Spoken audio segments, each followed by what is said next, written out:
Hello everyone, my name is James Merrigan. I'm an artist and art critic, and I'm based in Waterford City. And this is an idea, it's a pilot for something, or perhaps not even a pilot, it's not even a test. The idea came about after I watched a podcast by Alex Soth, the photographer, and he started this new series of podcasts where he is flicking through the pages of books by photographers, and he has this setup where he places the book.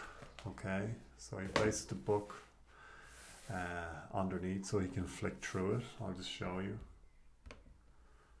Hopefully this works. Okay, so you have the book here, and you can talk. You see the window here in the corner where he's talking or I'm talking in this instance, and he flicks through the book and you get a sense of the thing while he's talking about it. And I thought this was a great idea. It was something that I had been thinking about for a long time, in what way you could do a podcast that was more hands-on, and that you had the thing in front of you, the thing itself in front of you. And well, his podcast motivated me to continue on with these ideas that I had been thinking about for a long time, especially during the pandemic, because there was no exhibitions on. So this is why I'm here now, and this is really a space to talk about, for now anyway, publications, perhaps artist publications. Out of my garage studio, I have a screen printing setup, and I've been screen printing artist zines for the last 2 years, and only recently have I kind of got good at it. So I've started to post these things out to the artists that made them, and I'm quite proud of them. It was a long process to do this, to learn how to do it, especially in such a modest setup in my garage. It's quite small and claustrophobic, but I've done it in a way that I have every piece of equipment in the place where it needs to be. If you don't know anything about screen printing, a lot of it is done in the dark or in a dark room. So you need to know where everything is, so that there's an element of order to the setup. So this idea has come out of that, making things again. As an art critic, I stopped making things. I started off being an artist. I went to art school and I did all that. I had exhibitions, and then I stopped when I had kids, because it didn't lend itself as well as the act of writing did, which was more mobile and more practical and realistic, really. So back to making objects, I've got a greater appreciation again of artists, not just as an art critic who kind of, in the role of an art critic, you're quite detached, and you are not as hands-on, and there's a kind of separation between you and the object. So by making things again in the studio, there is a kind of, I have an empathy for the artist again. So I don't know how this is going to affect my writing in the foreseeable future. I have principles about criticism, and as a critic you should be critical when the time comes, not to be critical all the time, not to be just a gadfly, but to be someone who writes positively when the work is good, and tackles things that perhaps are not working out so well in an artist's practice or within an institution, that then the critic should raise his or her hand and defend the artist or the art scene, and that's always been my role as a critic. So back to this thing. So I've got interested in art and objects, objecthood, and there's lots of things that have come out really. The Irish artist Alan Butler pushed me in the direction of object-orientated ontology earlier this year. And I knew about it for a long time, but I never went in depth into it because I'm more a subject-orientated ontologist, if I can call myself that. I'm much more interested in how the human activates the object. So as an art critic, of course, that would be my position, that when I go into a gallery, I'm going to activate it rather than the object already activating the space. I can understand why artists are attracted to object-orientated ontology, because it's about objects and objects being in themselves, existing in themselves, and having this energy. So I've always been interested in how the human and the object are interacting with each other, and how one is activating the other, whether in thoughts or emotions, and all this kind of stuff. Graham Harman, I picked up this book by Graham Harman. We'll try this out, switch camera. So Art and Objects by Graham Harman, I bought that recently. It actually has a quote by Francis Halsall at the back. You can see it there, from the National College of Art and Design, Dublin. So I thought that was interesting. Harman is... You can get loads of YouTube videos of him online. There's one with him talking to 𝚃𝙷𝙸𝙽𝙫 𝚃𝙷𝙸𝙽𝙫, which is really good because they have two different angles in relation to the object.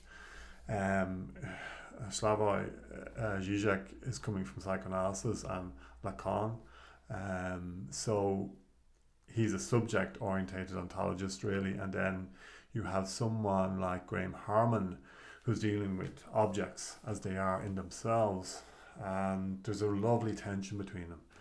And that's what I always like in relation to thinking about art objects, the tension between the subject and the object. So, like, I'm not going to take sides in relation to the subject or the object. I always will like how they are producing something in that tension between the two. So that's one book. I'm interested in 𝚃𝙷𝙸𝙽𝙫, especially his writing, not so much his YouTube presence. I started reading Zizek in art school. I came across him very early on, and I was someone who had read Freud in the house. Freud was around the house.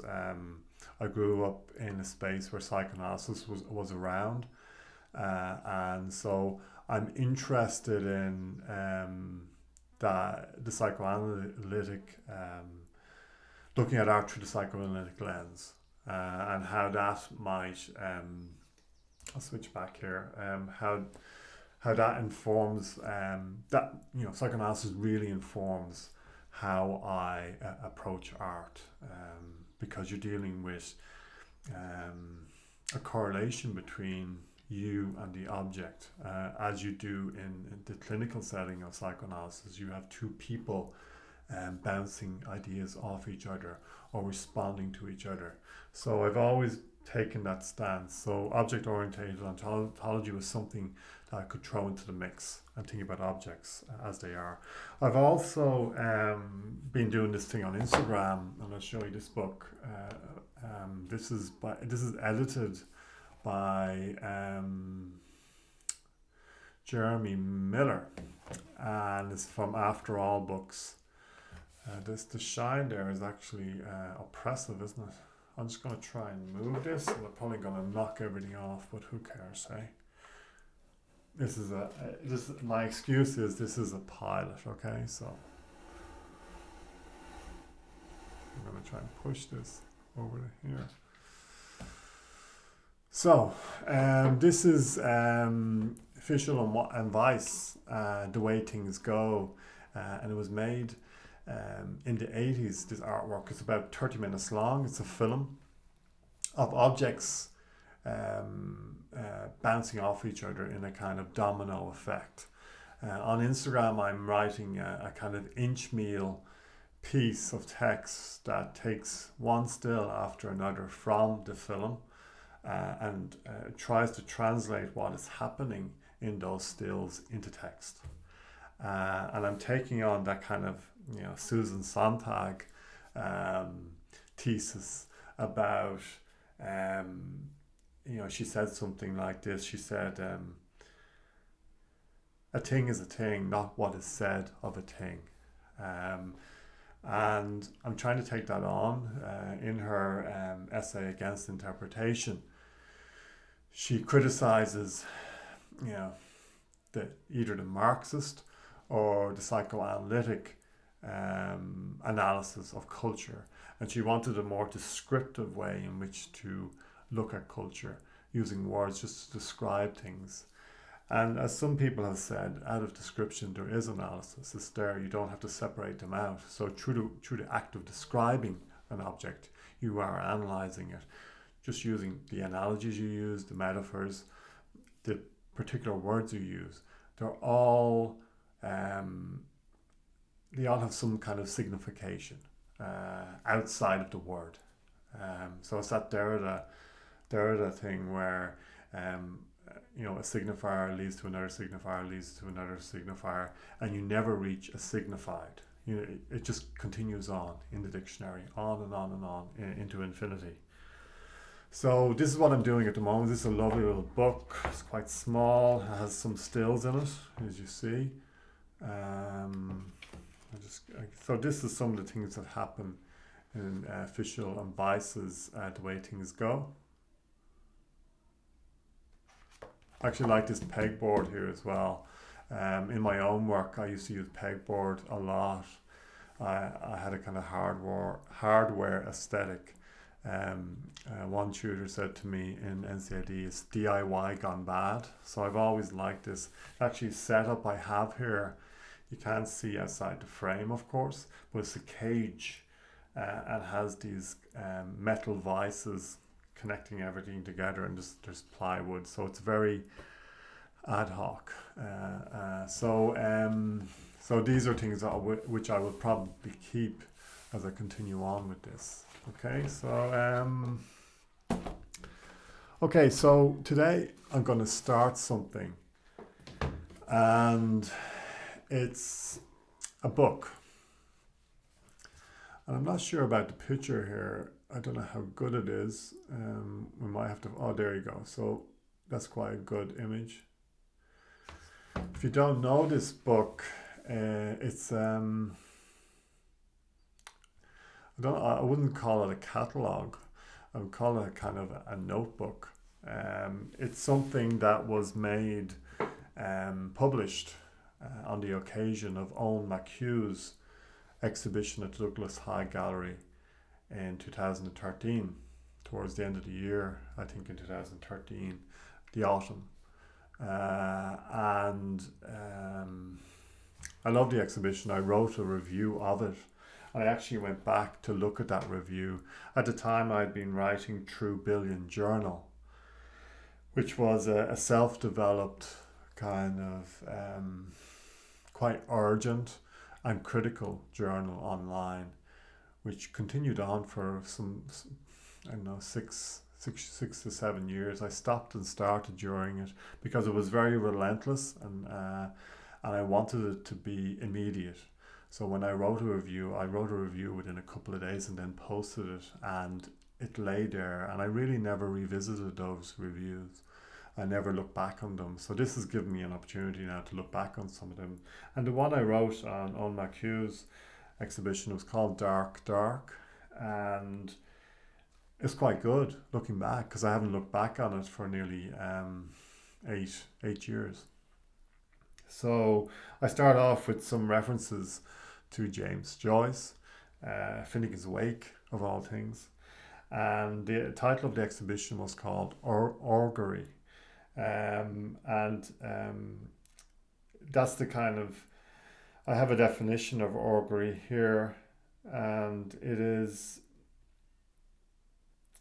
I take augur first, and I talk about how, sorry about this,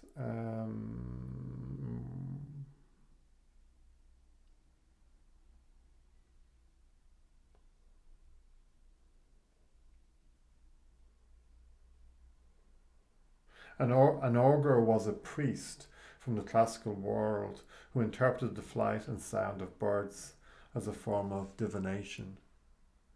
Auguries were also a favourite narrative element utilised by James Joyce in his sacrifice of comprehension for 𝚃𝙷𝙸𝙽 verbosity.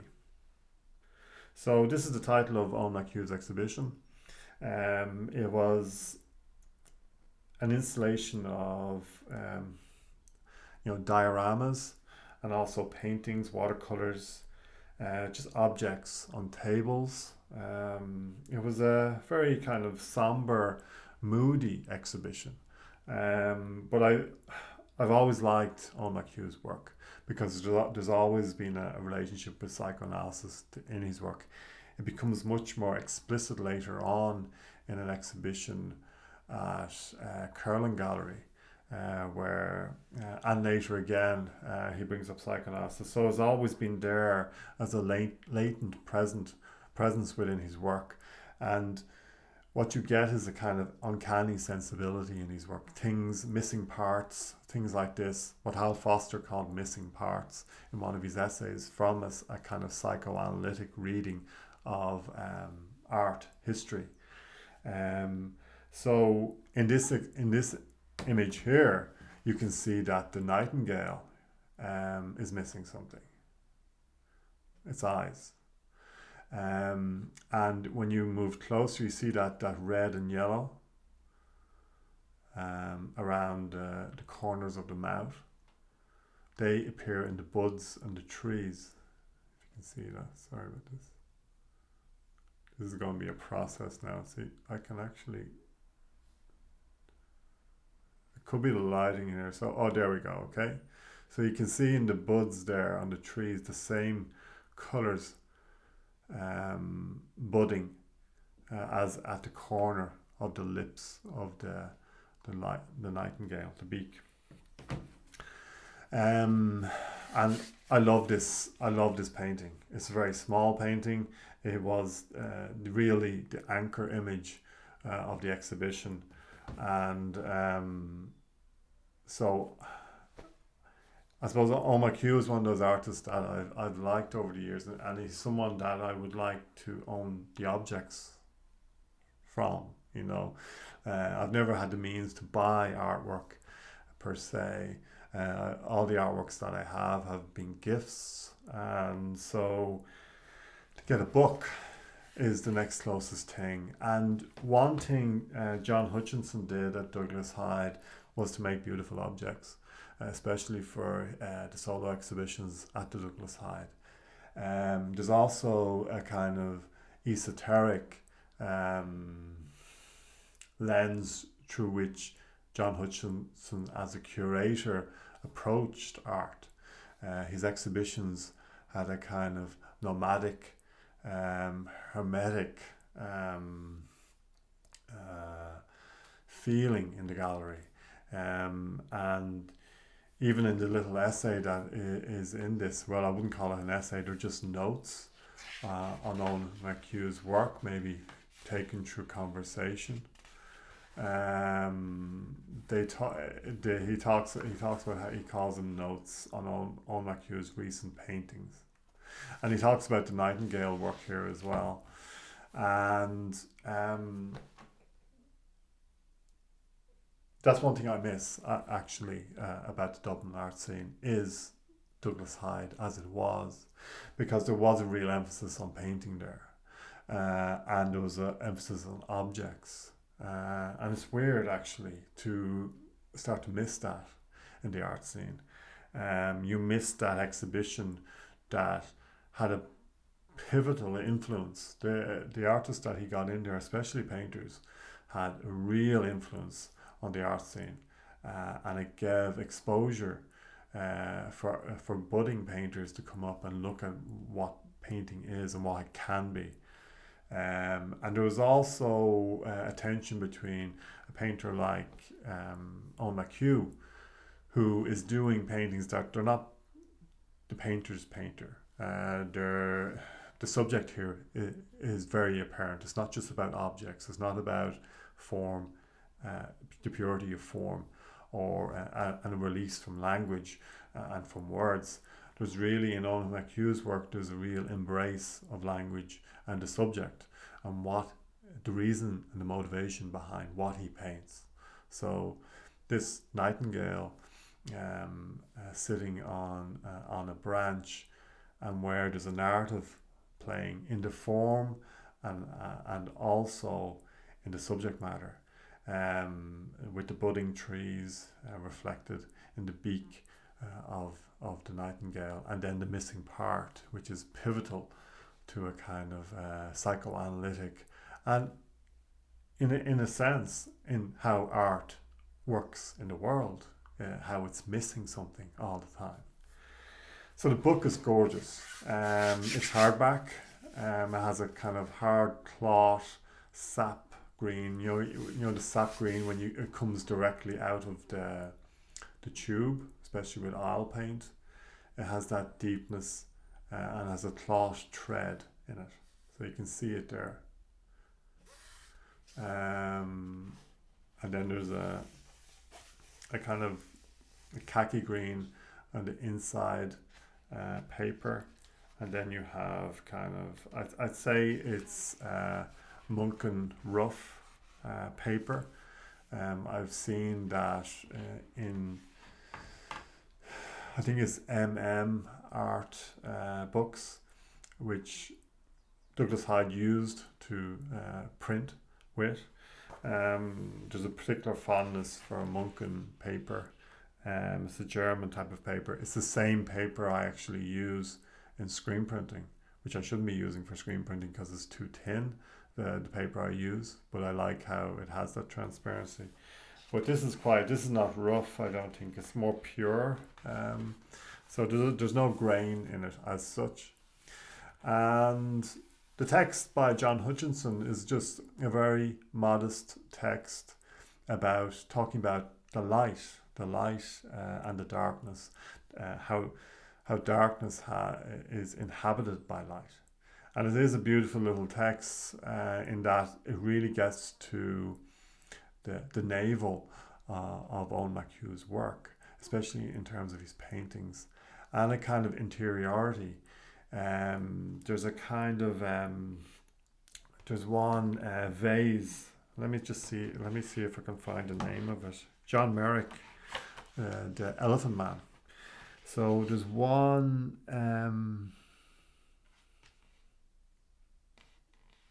Sorry about this. I'll have it. Okay. So it's called Song, John Merrick's Inner Ear as a Vase. It's made of bronze, and I'll just take it out for you. 13.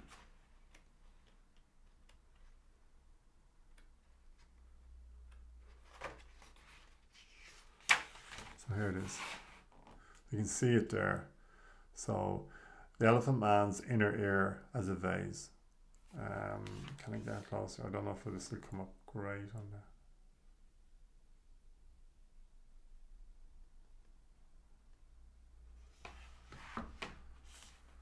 So you can see some of the objects that were presented in the exhibition. It's a beautiful little book. You can see the thread coming through the binding here. So here's one of the first paintings.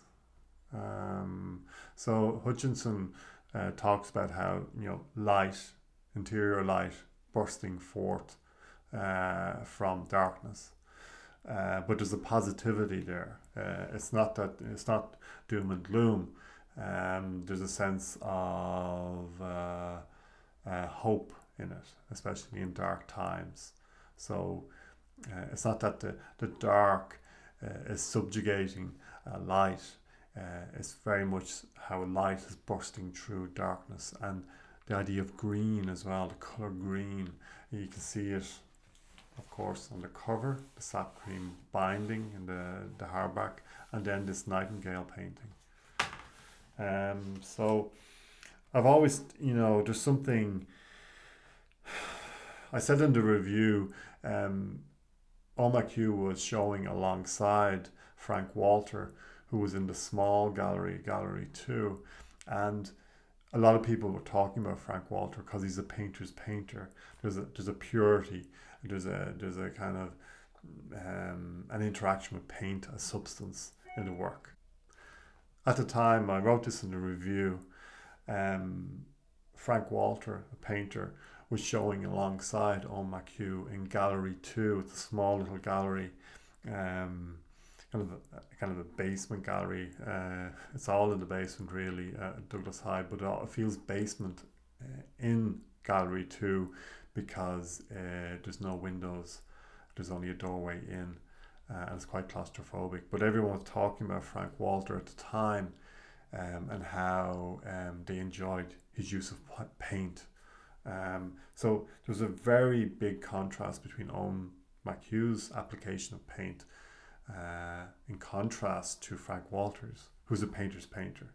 So Eoin Mc Hugh, I talked about this in the review, Eoin Mc Hugh is not a painter's painter. He is much more interested in the subject, I think. Of course, he paints in a particular way.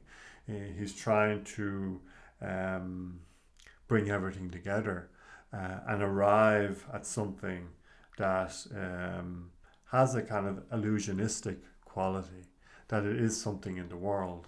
But there's a kind of a flatness to it as well. I don't know what it is about the cover image that, even though it's quite, realistic, and it's considered, and it's a process that, some painters go to very long lengths to get to this point of how they can realize reality in this way. There's something about this that reminds me of Chardin. And I talked about this. I talked about this in the review, that it pulls you in. And I think it's the subject matter. I think it's that, there's a kind of lot of feathery brush strokes and stuff like that. But there's something about that green. There's something about the subject, the eyeless nightingale. And there's something about those like wet, those white pips of paint along the black, whatever type of tree that is. I'd love to call it a hawthorn or something like that, but it's probably something else. So this is kind of, there's a word empyrean. Talks about a kind of a godly light in the heavens, which all the, I suppose, Renaissance and Baroque painters were trying to illuminate their canvases with, especially the heavens above some biblical scene. So this, what I like about this book as well, the title of the Nightingale painting is called Fruit, Thing Without Parts. This image that I just showed you there is just called Thing.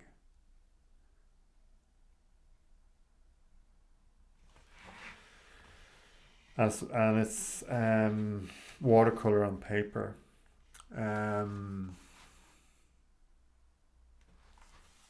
So if you go back to John Merrick's inner ear as a vase, you start to get a kind of abjection, a kind of a visceral thing where there's internally something going on. This idea, the definition of visceral, is something of the body, and not of the intellect. So there's a tension here between ideas and things, which I thought it would be a really good book to discuss. I love this thing as an object as well, this book. So a lot of this stuff here, you can see this scene here. Let me just try and get it a little bit clearer.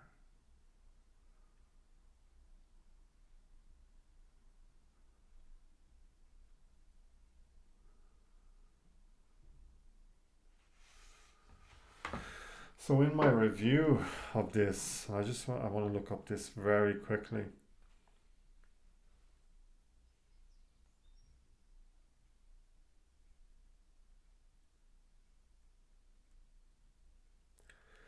So I wrote, aside from a couple more instances of corrupted anatomies, a headless violinist in curtain, the painted portrait of the gawking 𝚃𝙷𝙸𝙽𝙬 that has eyeballs larger than its brain in stars and blossoming fruit trees, the corruptible suggestion of private body parts, vagina cave in atmospheric thought. This is the one that you're looking at towards the left. The artwork that leaves lasting visual and psychological mark is the beautifully executed fruit thing without parts, the nightingale painting on the front. Pictured as an eyeless nightingale against lush frondescence, the yellow-red accents on the crook of the singing, squawking bird's beak is repeated in the budding trees, as if a maladjusted cross-evolutionary process is taking place. If it pulled you in like a Chardin, I write this without flippancy. So I was quite positive about Eoin Mc Hugh's work. Here's another work here. So you get this close-up thing going on in the work, and this light burning from the inside of darkness throughout, that John Hutchinson talks about very clearly.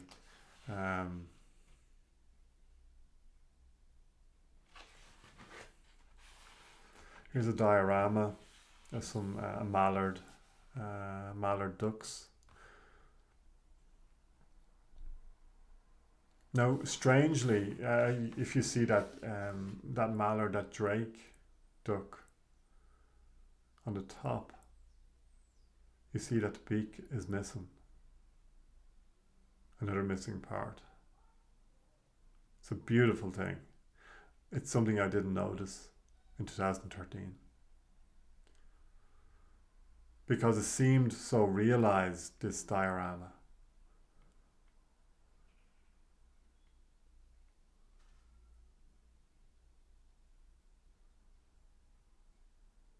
You can see the coaster here on the bottom. I love that, like.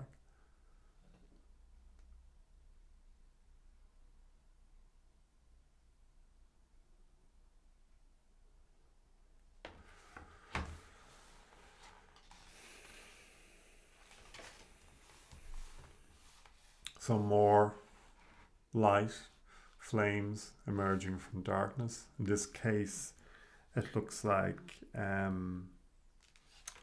river or ocean.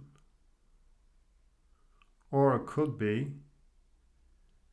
I can't really see it, but I pulled it out of the frame there. Let me just get this. The light is changing in this room, so it's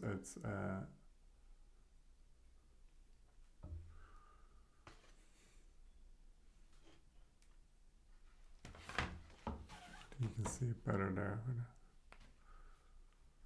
Anyway, I'll just check what the name of that is. It's 9.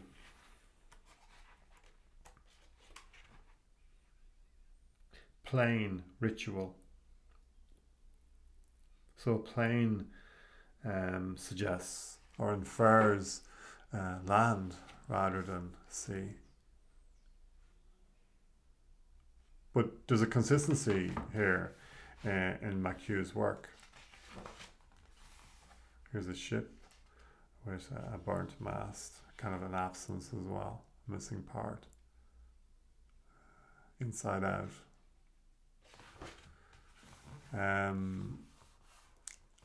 One thing I didn't mention about that plane one is I'll see what it's said on the back again, 9. it's watercolor on paper, but there's a crease up the center, like it's from it's like a book page. Really isn't capturing this that well on the screen. And it could be the light coming in through the.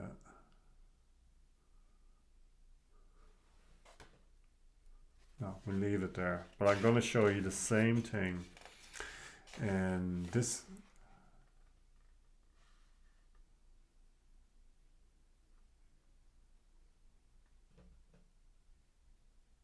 So you see a crease in the middle, like it's a page taken from the book. There's also where that crease is, the boy's head is exactly where the crease touches. It's beautiful positioning.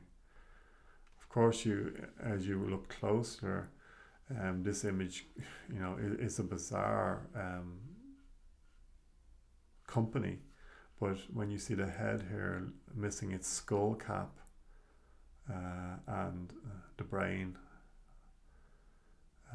being shown. But there's a beautiful light in this. You can see, oh, there it is now. There's a beautiful warmth in it for such a subject. I love these blank pages as well. So there we did that John Merrick's Inner Ear. I should have all these. This is something I'll do next time, but number 14 is called Hysteria Reflex.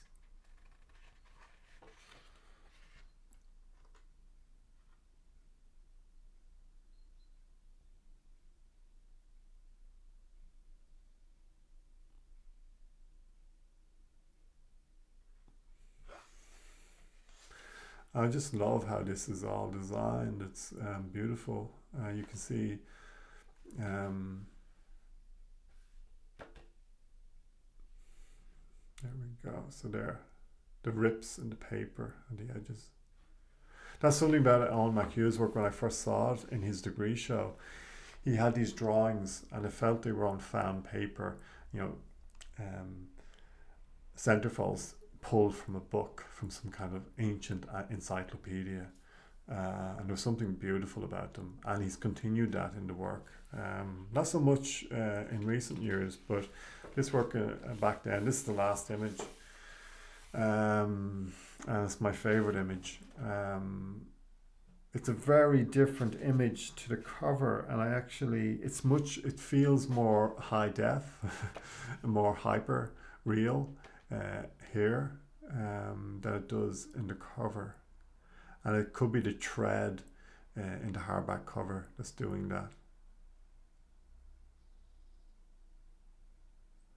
But the way Mc Hugh paints, there's a kind of kaleidoscopic lens through which he's viewing everything. There's something corrupted in it. There's something we could say joyful about it, or there's a tension between those two things going on. There's something to do with death and psychology and relationships between subject and object. But there's also and there's this tenacity and pernicity pernickety. There's a pernickety detail in his work that you have to sit with. Now this is very explicit, a bird without eyes. At first you feel that the eye has been displaced or something, and you're looking for it beneath the fur, or there's too much fur, like a dog's hair. When it covers its eyes, sometimes it looks eyeless. But a bird missing an eye, it's very, especially looking off to the side. Birds like crows, when they're looking to the side, you feel they're looking at you. And there's an artist that did a drawing of that when I was a student in Augury for my degree, and they talked about how birds look at you when they're actually looking at you when they're looking off to the side. And it was quite funny. There's something quite sinister and uncanny about it. So, list of works.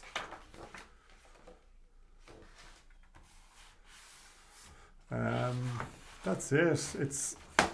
I think why I've chosen this book at the beginning is that it's a beautiful object. I want to see if I just forgot anything here. There's some things.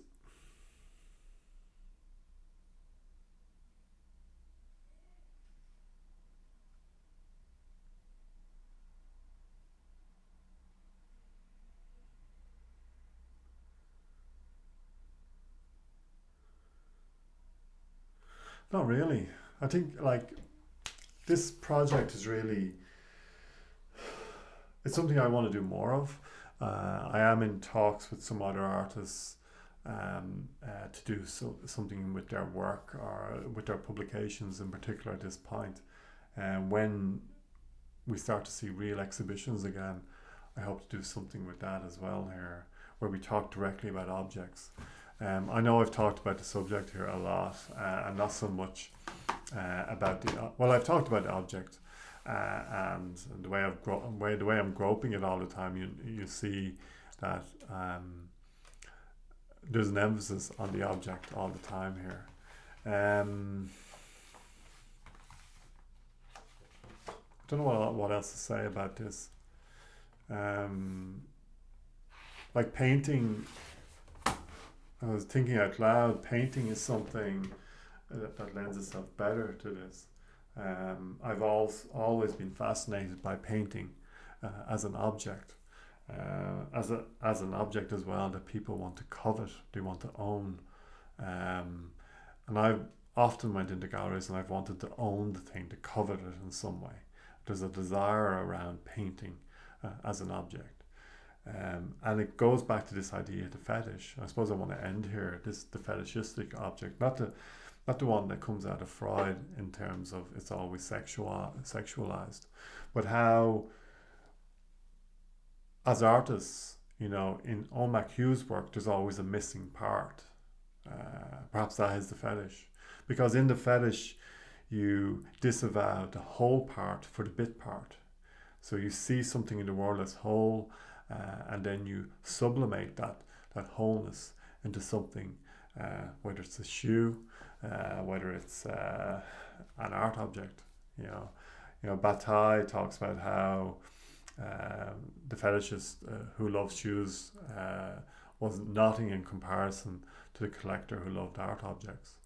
In a way, kind of desexualizing it. Can an art object be sexual?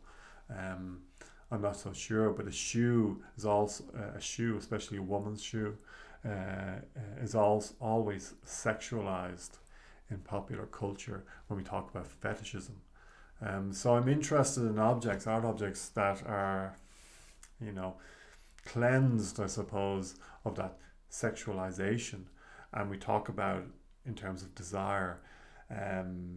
There's also something about love, and how I teach or lecture a module in Trinity called Psychoanalysis and Art, and the fetish is always the stumbling block in the course, and it's something in relation to art. It's very hard to get past this kind of sexualization, but for me, the fetishist is kind of an unloved thing, that somehow love is missing from the equation of the fetish. There's a coldness to it, and for me, I don't know, art. There's a kind of a love inherent in it. There's a light inherent in it, as there is in Eoin Mc Hugh's work here from 2013. There's a light inside of it, and I think that's the difference in this. This podcast hopefully will continue on in this vein, that it talks about the love and the light inherent in art objects, and how they can live by themselves. and whether we're activating them with our thoughts, or our associations, or our memories, or our feelings, with our words, it really doesn't matter. They're there. They're always there's always something inherent, latent in the art object when it's realized. Okay, I'm going to leave it there. This was the first, hopefully, of many of these podcasts where we talk about artists' work, especially for the foreseeable future, their publications. Next up, I'm hoping Damien Flood will be taking part, and we're going to talk about his publications that have accompanied his exhibitions from the very beginning. I've written in several of them, and there's another one coming up in the next couple of months, with a few more texts that will accompany his exhibition at RHA, which has been deferred and postponed countless times during this pandemic. So thanks for bearing the ad hoc style of this, and I hope you join me again when we talk about some Irish artists' work.